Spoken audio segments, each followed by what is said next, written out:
This is how things used to work, and I think we were happier.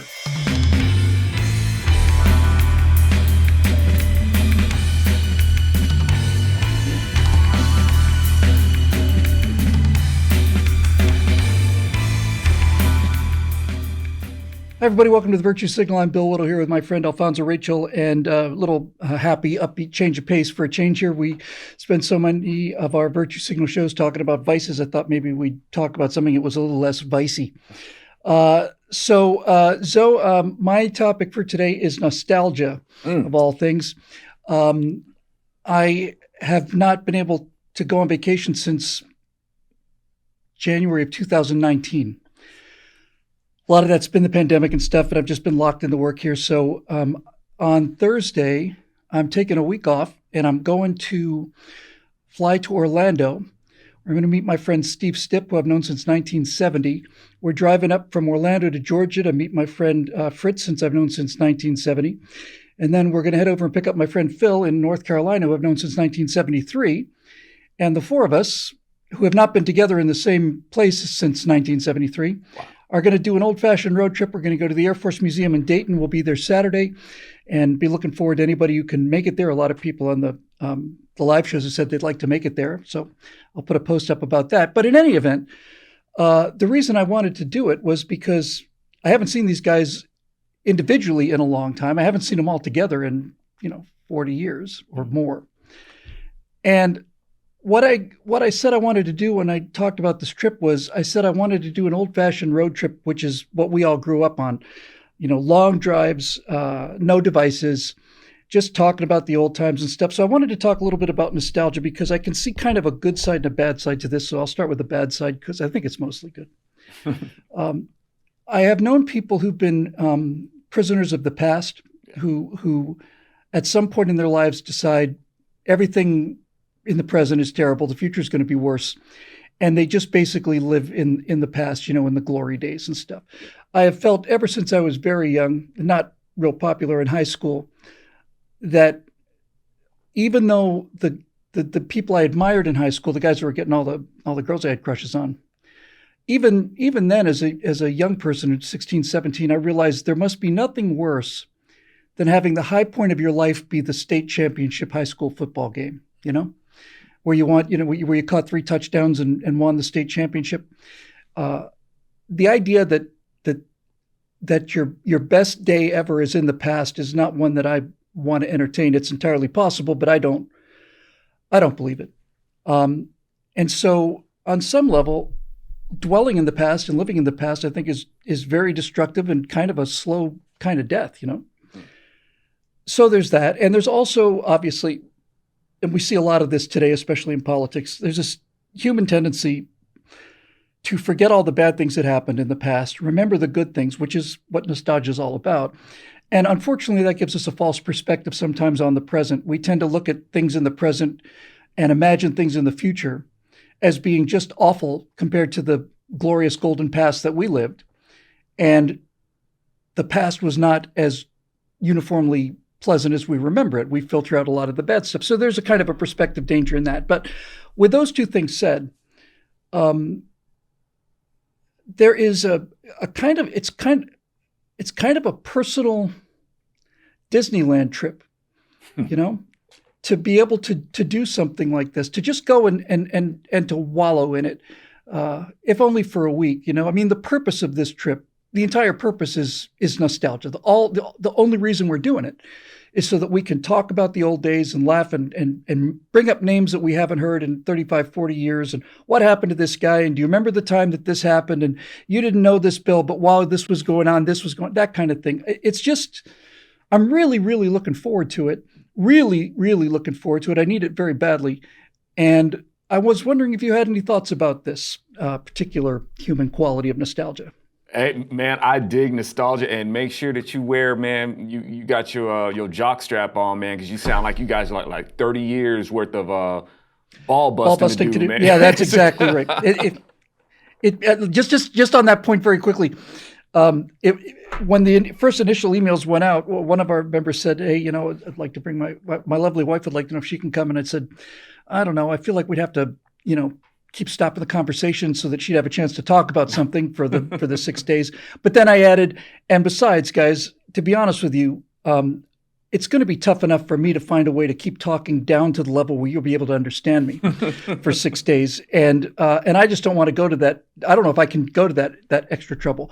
And of course, then it's like, well, you better pack light, Bill, because there's no room for you, all of us, your bags and your ego in the same car, that kind of thing. So yeah, it's fantastic. Oh, the dozens have already started, man. You guys, you're already starting your roast, man. So it's like arrows flying. Right.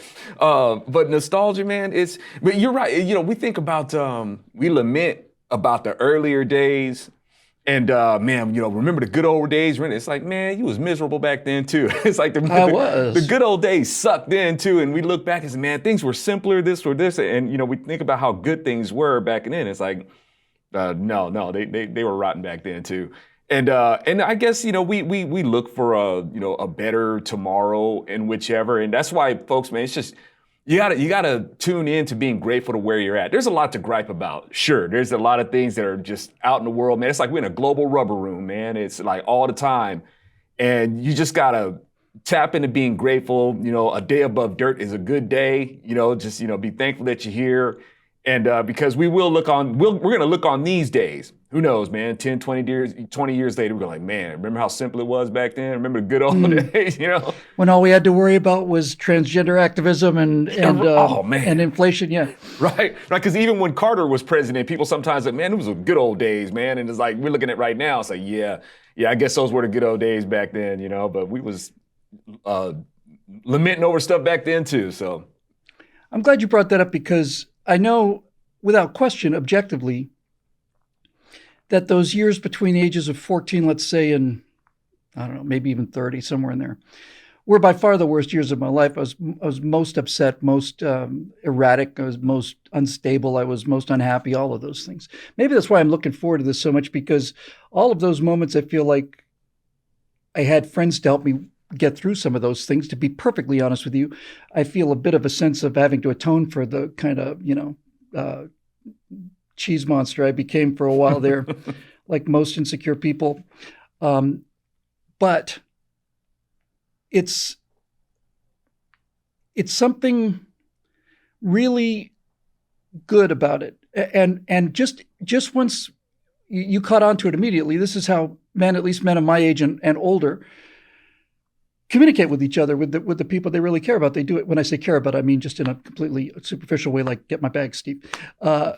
There's this constant insulting and banter and stuff, and it's just wonderful. It's a wonderful male language, and I sometimes fear that that's being lost. One of the things that we want to do, I'm going to record it. I'm not going to be a slave to recording it, but I'll record what I can of it and edit it down. So one of the reasons I wanted to do it was because people who are roughly my age who remember road trips, it'd be a nostalgia trip for them too. I'd like to include them on that. But on some level, and this is undoubtedly just a, passing fancy of mine, but even if 1 or 2 or 3 people who are too young to have experienced road trips gets to see what it was like, I worry that human connections today are not as strong as they used to be because of devices. And it's not that the people have changed. It's just that I would talk to my friends directly. I didn't have to look at a screen for them. I didn't have to text them. I didn't have to use emojis and all the rest of it. It was, we had long, serious conversations about long and serious things. We had a lot of laughs too. And I look around me today and I don't see that. Now, that doesn't mean it's not happening. It just means I don't see it. But I am concerned about that. The quality of the friends that I had growing up was that I've had 4 best friends in my life, 5 maybe. 3 of them are going to be in the car. And all of my friends are 3 a.m. friends. They're the kind of guys I could call at 3 a.m. and say, hey, I know I haven't talked to you in 25 years, but I'm stuck here on I-19 or where the hell I am. I'm 400 miles away from your house and my car's broken down. You think you'd come and get me? And they would. They'd never let me hear the end of it, but they would. And it seems to me that level of connection is not as present. It seems to me that if your friends are primarily virtual friends on your device, it just seems a lot easier to just text, hey man, love to, but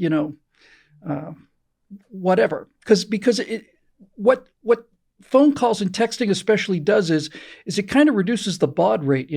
You're exchanging less information. You're only exchanging the most important information, like, hey, you're going to be there at, I'll see you at 7:30, this or whatever. But you don't get the tone, you don't get the face-to-face interactions. It's just so much, it seems, that you miss. And I'm not griping about this. I'm not saying, hey, you Gen Zers, get off my lawn. I'm not saying that at all. I'm saying I think you guys are missing something important. And I think you might be the first generation to be missing something important. And I'm curious to know what the reaction will be, because I know most of it will be, okay, Boomer. And that's fine. If you're going to have a nickname, Boomer's not a bad one, frankly, as far as I'm concerned. But I'm wondering how many people will look at this and say, hey, maybe we are missing something. That the thing about the road trip is for teenagers in America, and I think I was, if not the last generation, I might have been, then Gen X was, your car was not just instant freedom on the morning of your 16th birthday. It was instant privacy. It was your kingdom. You could go where you wanted to, and you could talk about things that you wanted to do. It was your little world, that $400 used car that you buffed and polished and took such great care of. You can dig in your nose, man, and pretend that nobody can see you. There you go. That's what it's all about. And I don't know if people appreciate what they're missing, or do you think I'm just kind of, that this is just kind of a, my wife tends to think that I'm imagining most of this, and she's usually right about these things. But in this particular case, I don't know. Man, there's so many dynamics that are different, man. I think, like, say, for instance, in this age of, even with the telephone, we could take this back to the telephone, where this kind of came in. And the reason why I say that, man, is I think the thing that people are missing, I think the key word here is anticipation. Right? I think the key words may be like instant gratification. Yes. You know what I'm saying? So it's like, when you were waiting on that letter, yes. That build up, man. And then finally, it's one of those things that can really either lift you up really high or let you down like hard. Now then comes the telephone, and it's still like a mode of communication. That's still, so there's still some anticipation involved. It's like, before, like the voicemail, or the phone mate that they had, like maybe in the 70s or whichever, things like that. If you missed that phone call, man, you missed that phone call, and that was it. So you. Yeah, I remember the first time I heard an answering machine. I remember very clearly who I called in the first time I heard an answering machine. Right. I thought, what is this strange devilry? And pagers, remember that brief period where before you had mobile devices, you had a little thing that would go off? My first pager was a box, and it just went beep, and I had to call a specific number. Yeah. It didn't flash any of that stuff. And I remember clearly thinking at the time, it's like, I am now enslaved to this box, Yeah.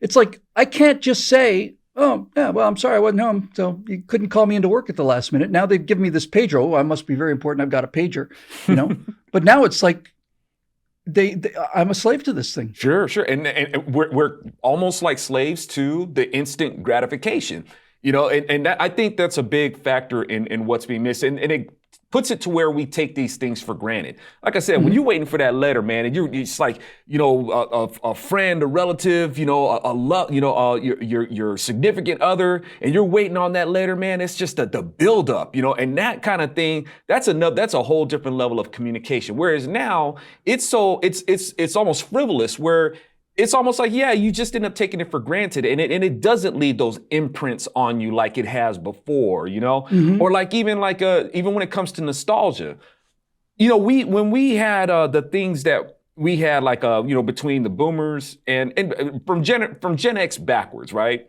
Mm-hmm.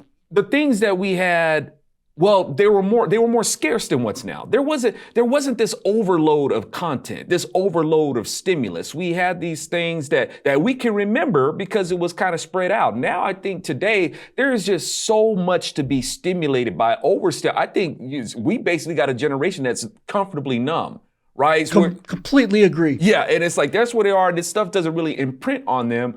Nostalgia, I think, is going to have something that's going to have a deeper meaning. Like, I got to hand it to the boomers, man. Boomers gave rendered stuff to Gen X, man. I mean, who do we get from boomers? We got Hendrix, man. We got Metallica. We got amazing Hotel California, baby, right? and all the rest of it. Yeah, yeah, and they're still playing that music now. Yes, absolutely. And they're not playing music from 7 years ago that I'm aware of. Right now, and then from that, I think Gen X, and I'm not trying to toot our own horn. I think we took that and we made the last generation of classics. I think leading up to year 2000, I agree. That was it. Classics in terms of classic movies, classic actors, just classic entertainment, music. And I mean, I'm not sitting here saying that we made like this saintly music or anything. Like we made some pretty vulgar stuff, but it was still groundbreaking in a way where it's like, okay, it's been done, been there, done that. The only way that you can outdo this is to just fully defile yourself, right? And just sacrifice your integrity completely. Yeah. It's funny because I found a channel that I like that I didn't expect that I would like, because this guy's first of all, this guy's got the warmest personality I've ever seen. He's probably in his mid to late 30s, if I had to guess. And he's not just a guitarist, he's a superb guitarist. And so I watched one of his videos. It was on the 80 greatest guitar licks of all time, right? In order. And there's like one from the 30s. There's 2 or 3 from the 40s, believe it or not, right? Couple from the 50s, but right around the time the Rolling Stones start getting going and the Beatles and everything. Then there's just, of the total 80, I'll bet you 65 of them are in that one little period between about 1964 and 2000, right? There's very little after 2000. There's very little before 64, but in there, it just never ends. And you just keep waiting for the next one. It's like that there can't be any more. And then it's like, it just, that. It's just the sort of the depth of the culture. Yeah. And I have to say that of all the 80 guitar licks in the entire series, the one that surprised me the most by lighting me up the most was Sweet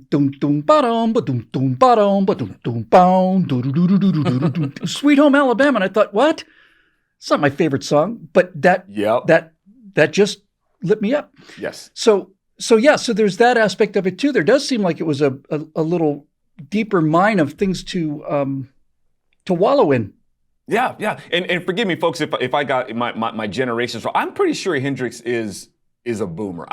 Or is he World War II generation? No. It's funny you mentioned that, because I was wondering about Neil Armstrong, actually, who is young for Greatest Generation, didn't fight in World War II, but he's old for a boomer. Okay. And somebody reminded me about the Silent Generation, which nobody talks about because they're the Silent Generation. The Silent Generation was the generation between the boomers and the Greatest Generation. They were the kids of the 50s. We were kids of the 60s, and for me, mostly the 70s. In terms of being aware, So I think the baby boom officially is marked at the end as either 1960 or 64. I was born in 59, so I'm a late boomer and a late bloomer. But yes, so there was people who were older than us, younger than the Greatest Generation. The Greatest Generation, music-wise, was, Perry Como and Lawrence Welk. And I often wondered about why their taste was so bland until somebody explained to me that so many members of the Greatest Generation watched their friends turn to, pink mist and loud noises and sudden big sharp bangs. They've had enough of those. They don't need to hear those ever again during the course of their lives. And I thought, yeah, that makes sense to me. Indeed. Yeah. And, there's things, in your life that you either use those things, whether it's music or whether it's some form of entertainment to escape from those things that you saw.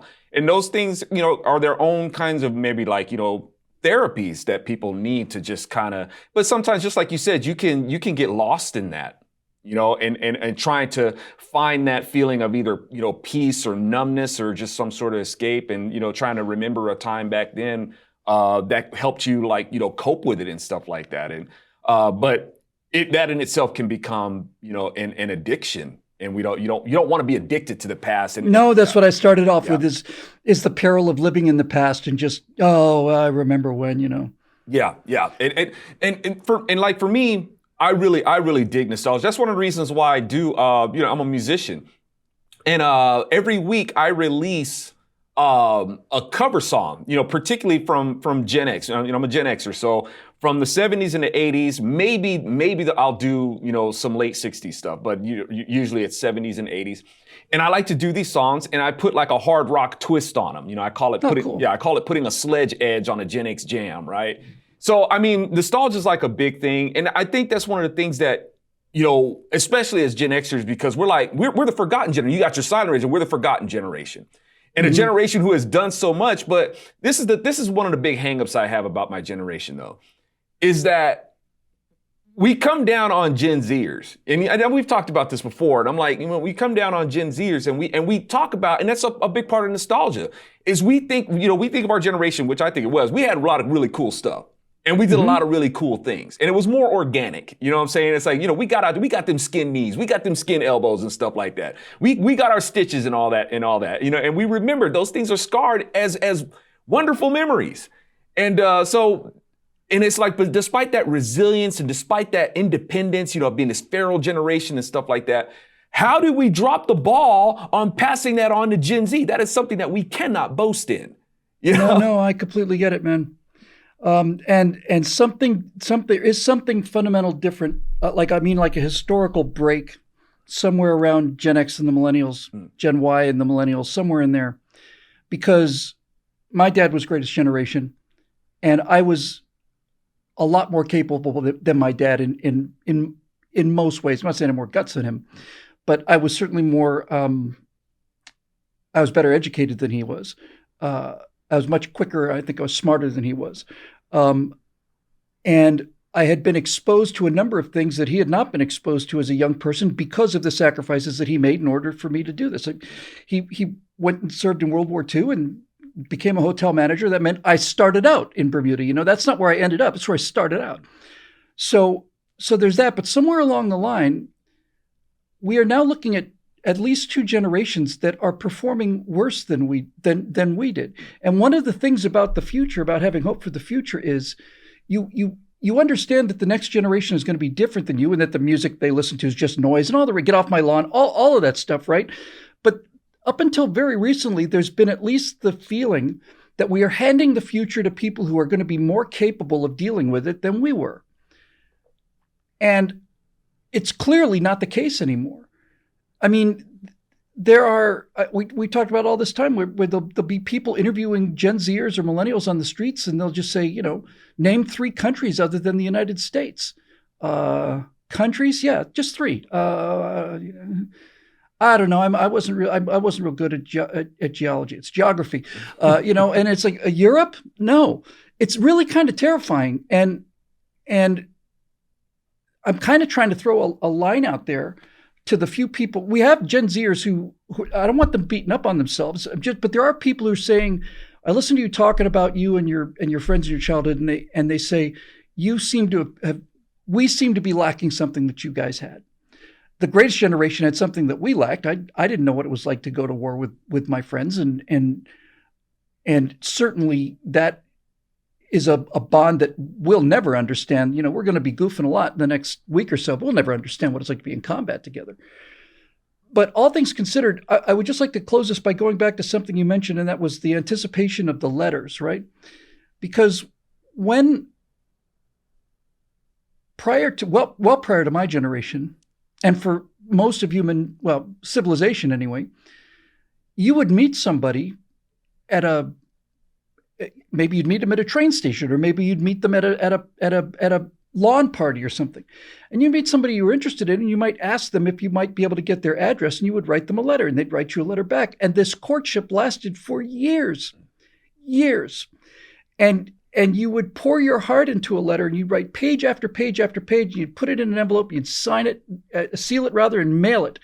And then 3 or 4 days would go by, and then it would arrive, and then this woman would read it, and she'd be moved, and then she'd write her thoughts down. Every letter that went back and forth would get deeper and deeper as people's confidence built, and you learn more about the other person. When you finally got the chance to see them, you might be able to meet them for a Sunday afternoon in the parlor or something, supervised by their parents. You might go out on a drive or something like that, and then you have to go, and then it's letters again for another 7 months or something. And because of that, by the time that intimacy comes along, sexual intimacy, you're married, this is essentially the only person or one of very few that you had that kind of emotional connection to. For the women, it's almost certainly the first person they've had sexual relations with. And these relationships lasted forever. So that's what seemed to work, holding families together. Then by the time it's my generation, it's like a phone call. You'd call somebody up and ask them if they want to go out on a date. That's a lot less intimate and a lot less time consuming, a lot less investment. But you still have to call the person and ask them. And that takes a lot of courage, believe me. And then after that, then it's like, okay, I'll just send them an email. Now with an email, you don't have to deal with them face to face. You send it, it goes, they either say yes or no, but you don't have to hear it face to face. Then it's texting each other. And now we're at the point where it's not even texting. Now it's swipe left or swipe right. It's that simple, right? Here's a picture. She looks hot, swipe right. She looks at you, he looks hot, swipe right. Let's hook up. Next thing you know, it's Netflix and chill, your first date, right? And these young people have 25, 30, 40 sexual partners by the time they're 22, and they don't understand why they can't form bonds with people. They can't understand why nobody wants to be with them forever. And it's like, I don't want to turn this into another one of these, look at our horrible social problems. But there is an aspect to this nostalgia thing that should be at least, I don't want to ram it down anybody's throat. I don't want to make anybody do anything. But I do like the idea of saying, look, this is how things used to work. And I think we were happier. I might be wrong, but I think we were happier. And some small fraction of people will look at that and maybe they'll say, yes, I think you're right. Maybe we could think of a way to get back to that kind of thing. Yeah, I mean, this, I guess, for a little while, we've been in the YOLO generation, man. It's like, who's got time to to wait on a letter, man. We only live once, but I gotta have that swipe lifestyle. It's like, like just like you're saying, this person that you find this one woman, who's on your frequency, or vice versa. As the word says, man, he who finds a wife finds a good thing, and that's what it's supposed to be like, man. You're supposed to feel like you found your treasure. And now the treasure hunt just looks like this. Swipe up, there's, and all the information, and you can go ahead and get your hookup and all that sort of stuff.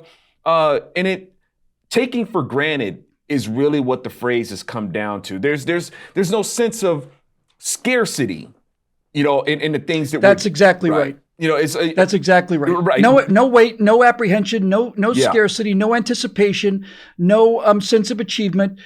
No mystery, nothing. It's just all there in front of you right at the beginning. And if the girl swipes left and you swipe right, then there's endless streams of porn for you to have at your fingertips for the rest of eternity. Right. And there's exceptions to everything, man. It's like, of course. We live in this generation where it's like, we've made connections along these lines with people, and and people have, relationships that have sustained, for years. And have deep relationships, deep commitments to each other.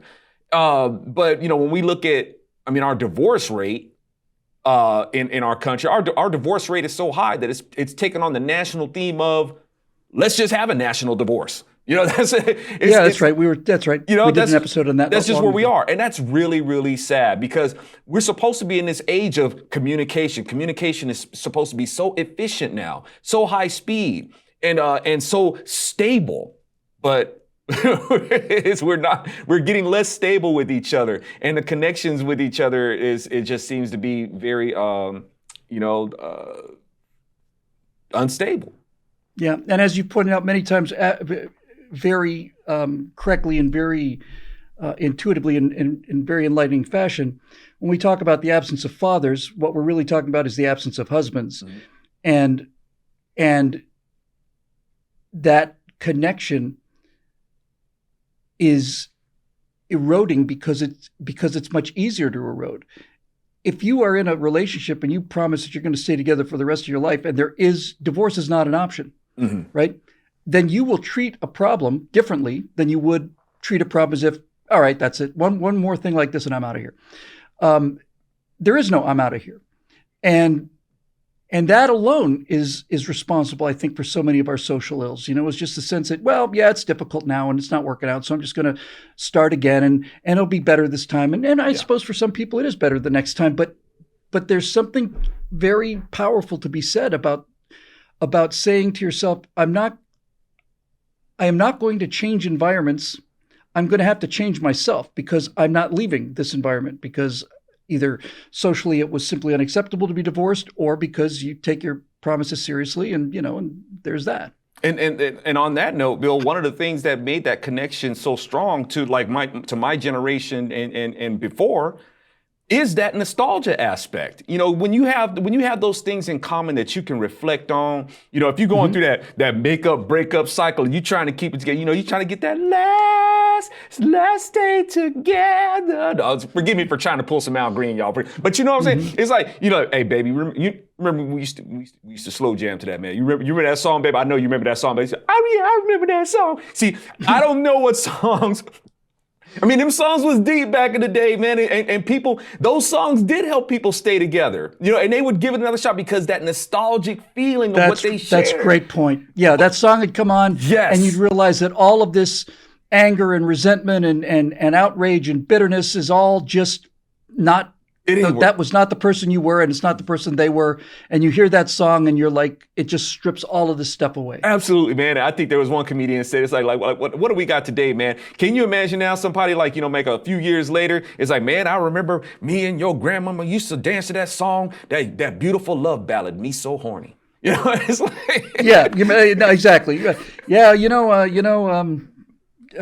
grandson of mine, I'll never forget the moment when I swiped right on your grandmother. Cardi B was playing, and every time I hear that song now, which is when I go looking for it, because God knows they're not playing it on the radio, I always go back to that precious 8 seconds when I try to make a decision about whether to swipe right or left or not. There's something missing there.